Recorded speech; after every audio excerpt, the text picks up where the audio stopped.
Hello, good evening, everyone, or hello, depending on when you're watching this. Right, in this live stream, I just want to talk about winter blues. That's herbs or plants or other things that can be done to address winter depression. And this was from a comment, a question by a subscriber. Thank you for that, about maybe needing more psychoactives coming into winter. So I'm going to talk a bit about that. Just the usual disclaimer before I get into it. While I am a medical herbalist, so I will be talking about these things from a professional standpoint. This is the internet, so this video is just for entertainment and educational purposes. So please do check anything I say. I will be putting links below this video once it goes up on YouTube, some references as usual. But if you do have a serious medical health problem, please go and see your qualified medical herbalist or your doctor. All right. Right. To get into it, this was prompted by a question about what to take or do if you're feeling a bit depressed in winter. So I thought I'd take this opportunity to air some thoughts about SAD, or seasonal affective disorder, which is very common, which is that thing in autumn and winter where people experience seasonal depression, basically a dip in mood. This actually, from a herbal perspective, this makes a lot of sense, because autumn was the season of melancholy and winter is the season of phlegm in traditional Western medicine. What that means is they're cold seasons, and melancholy, as the name suggests, in medieval and ancient Greek medicine, it was thought that that was a humor. So the name was black bile, which built up, particularly in autumn, and tended to increase from middle age onwards. But it was a natural part of the body that increased retention. But autumn was the season of melancholy. It's a season where melancholy tended to increase. And the effects of melancholy were to increase retention in the body, but also to increase stiffness and depression. It was seen as an important natural substance, but also something which was slightly toxic. The best analogy for this, or the best sort of its correspondence in modern medicine, is that obviously humors don't literally exist. There isn't literally a substance called black bile or melancholy, but it is an analogy for a whole, or it corresponds with a whole set of things. So in terms of mental processes, it might correspond with a decline in serotonin in autumn. It might correspond with an increase in mental focus. So maybe an increase in dopamine could be seen as a melancholic thing, but certainly the decline in sort of more mood raising brain chemicals or neurotransmitters. And it would also be associated perhaps with an accumulation of potentially inflammatory metabolites. So anyway, the point is that melancholic season, that autumn, segueing into winter, the season of phlegm, it was natural, it is natural for us to experience a dip in mood, a slowing down. And I think, and this is just pure speculation, I think one of the reasons why we might experience seasonal affective disorder is because we are living in a way which does not recognize or acknowledge those cycles. So we have artificial lighting, we have artificial heating, and these are wonderful things. I'm not saying we should switch the lights off and turn the heating off. That would be terrible. They're miracles in a way, but it also means that we are interrupting our adaptation to the seasons in a way.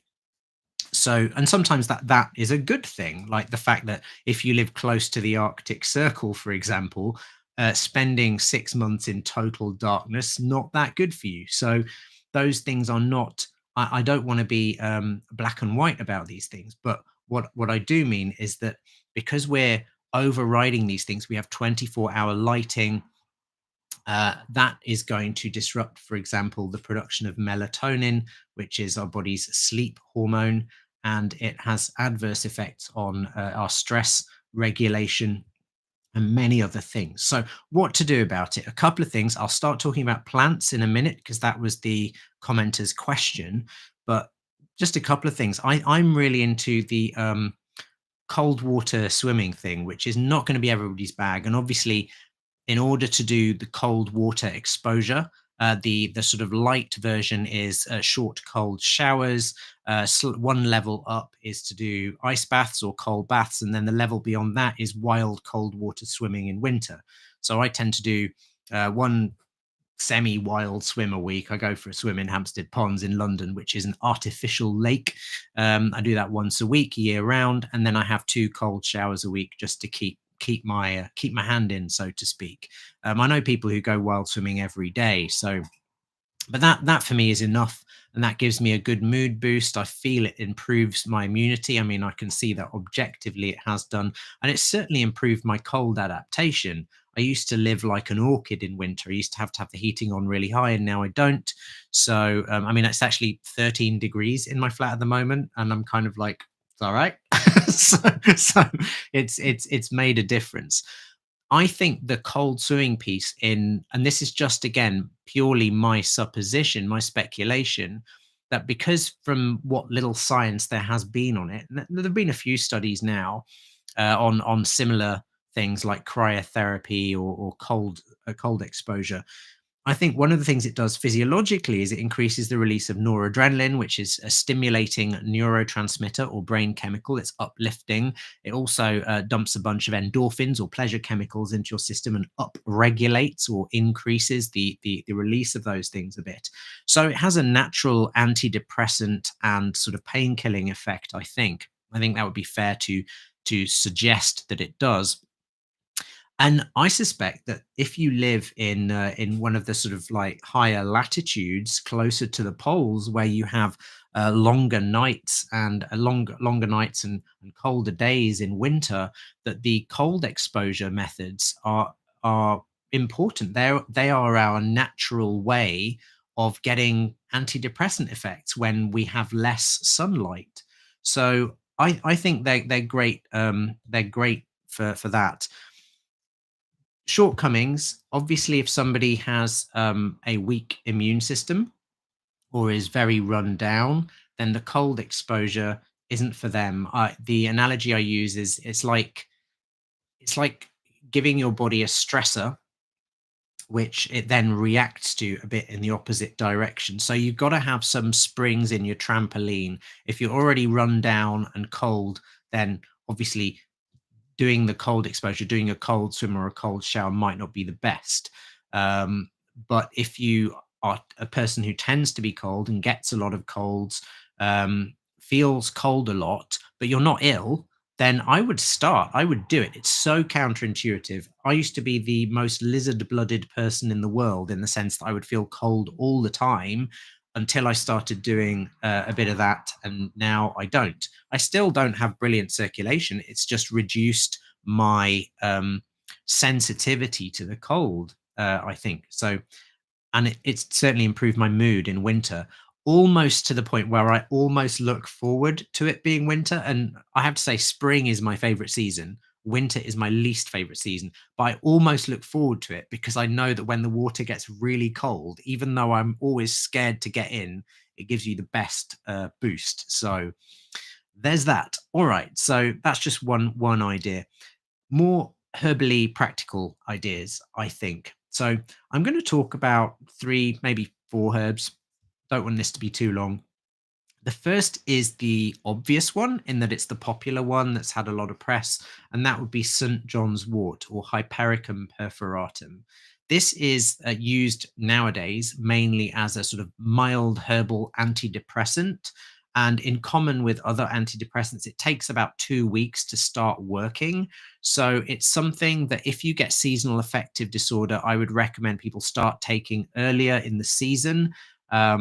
So symptoms of seasonal affective disorder obviously might be low mood, but waking up early or waking up in the middle of the night can be a symptom of mild depression.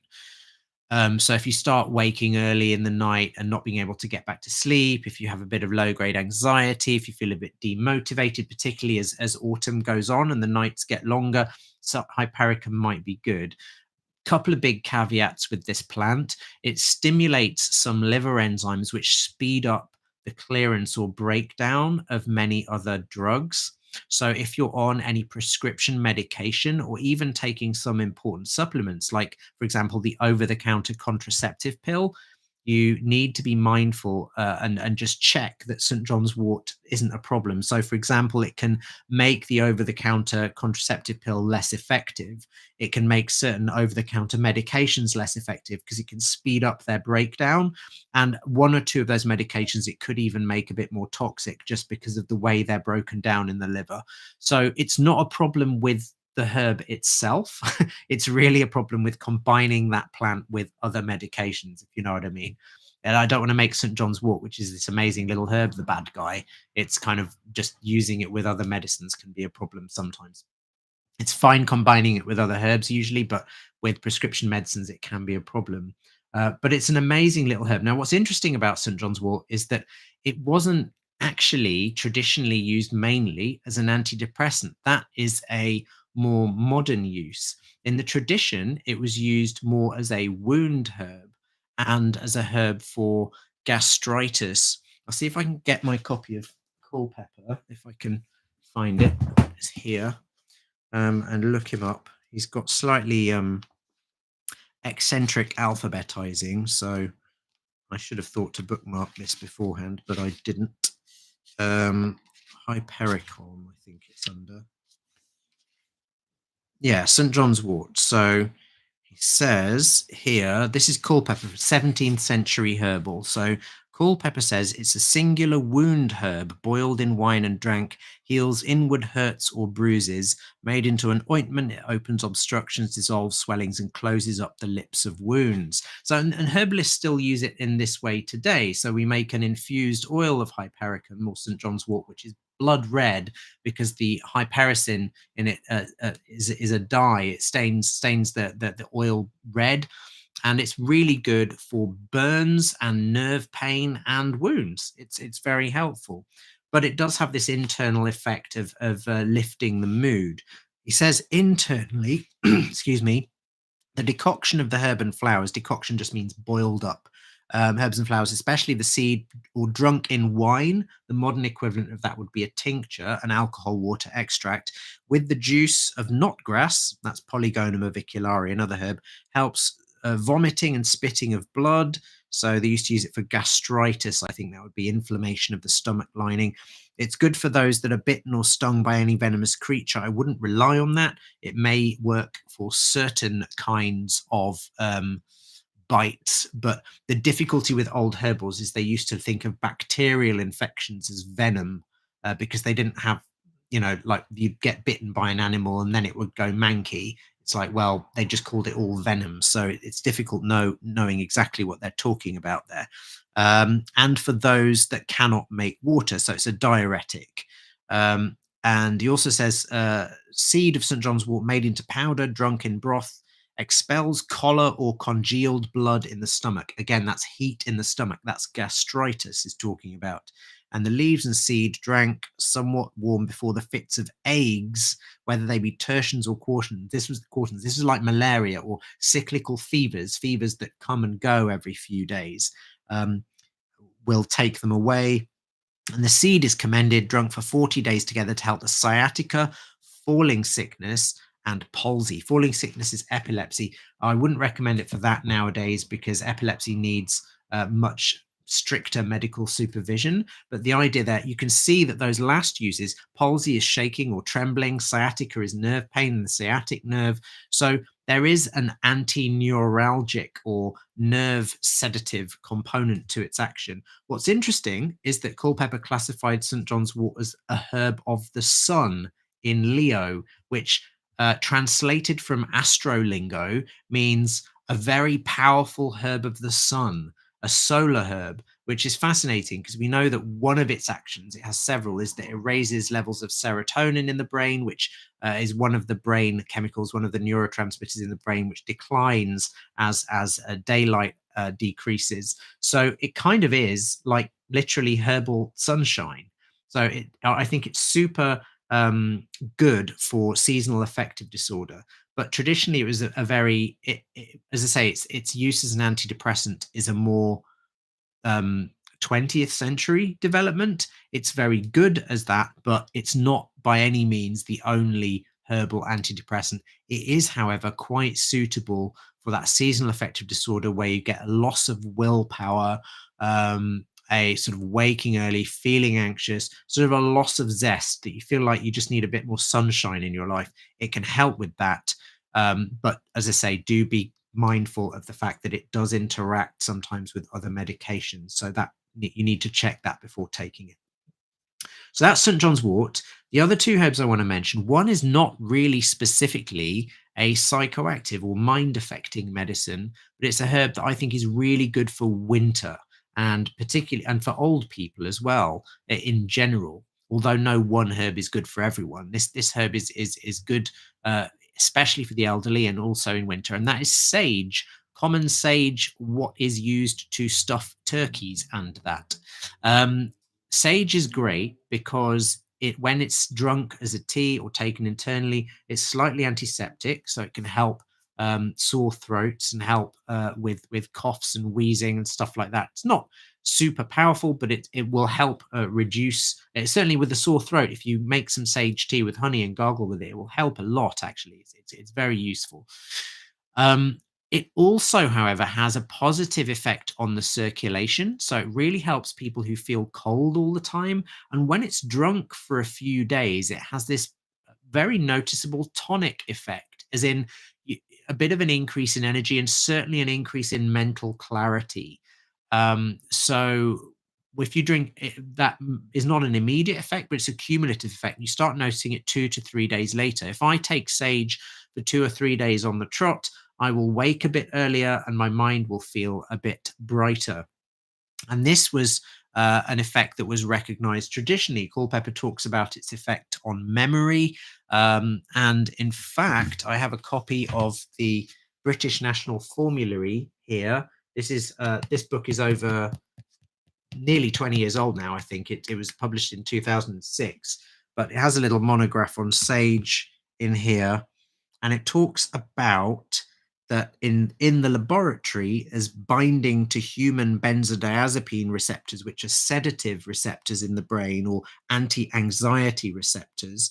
It talked about a methanolic extract from sage leaf, so it showed affinity to human brain benzodiazepine receptors, yada yada yada. And it talked about the compounds in it, 5 benzodiazepine receptor active constituents, of which 3 are flavones and 2 diterpenes. So, in other words, there are several constituents in sage which have an anti-anxiety effect, at least in the laboratory. And again, important herbal point, it's not one constituent, it's several. The whole herb is the active constituent, not any one part of it. And then the human clinical trials, and this goes back to the memory piece that I was talking about, a randomized double-blind placebo-controlled study, patients with age 65 to 80 years of age with mild to moderate dementia and probable Alzheimer's disease were treated for 16 weeks with 60 drops per day of either a sage leaf liquid extract or a placebo.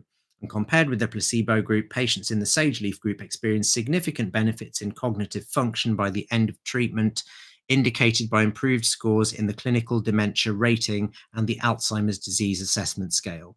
Within the limitations of a fairly small number of patients and short period of follow-up, the results suggested efficacy of the sage leaf extract in management of mild to moderate Alzheimer's disease. And then they've got several short studies showed it was useful for excessive sweating, which is another use of sage. So this BNF that I'm quoting from, as I say, this is over 15 years old, nearly 20 years old now. So I will find some more up-to-date studies on sage and post them in the links below this video when I actually publish it to YouTube. But yeah, so sage is a really great herb for winter. I think it's warming, it improves circulation, has an anti-anxiety effect, improves mental sharpness and acuity when it's taken for a few days. Contraindications for sage: I wouldn't use it if you're anybody who's pregnant. It's not advisable in pregnant. It contains a high level of an essential oil component called fujone that's not good for unborn babies. It's also, when breastfeeding, it's used to dry up breast milk. So that can be very, very handy. But so again, not while pregnant or breastfeeding, really. Um, no other major contraindications. Traditionally, it was said to be slightly heating and thickening of the blood. That doesn't mean it actually causes clotting. If anything, it improves the circulation. What it does mean, the thickening of the blood thing, can mean if you have sort of really high blood pressure or something, I might be a little bit leery of sage. Or if I had a patient, this is more of an empirical thing. If I had a client who had I don't know, really looked a bit sort of swollen, congested, and red, I might think, I might not use sage. But it's a very good circulatory and tonic, and I say traditionally used for the elderly. And one of the lesser known uses talked about in old herbals is it was useful for joint pain, and I have found that to be true, particularly the osteoarthritic type where it feels worse in unlow pressure when damp, cold weather, which is low pressure causing fluid to leak out into the joint spaces and increasing pressure on the damaged joints. Sage really helps. And I'm guessing that's probably due to a combo between its circulatory action and its slightly sedative action as well, or slightly anti-anxiety. There's some effect on, I suspect, pain reception in the brain or pain processing in the brain and circulation that's helpful.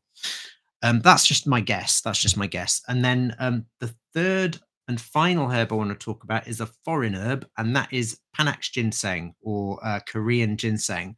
I think this is a really useful herb for winter. Again, particularly from middle age. It can be useful for any age, for young people or old people.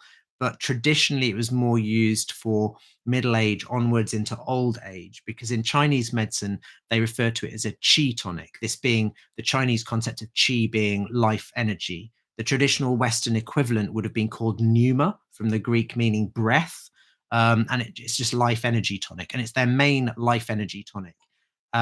So ginseng root, it's really good for a little bit like St. John's wort in the sense it's good for loss of willpower, but whereas St. John's wort's action when taken internally is more on mood, ginseng will affect mood, but sort of indirectly, sort of by crossing the street and going around the block, if you like, because one of the ways it's thought to work is it will improve the stress system's self-regulation, what's called the hypothalamic pituitary adrenal feedback system.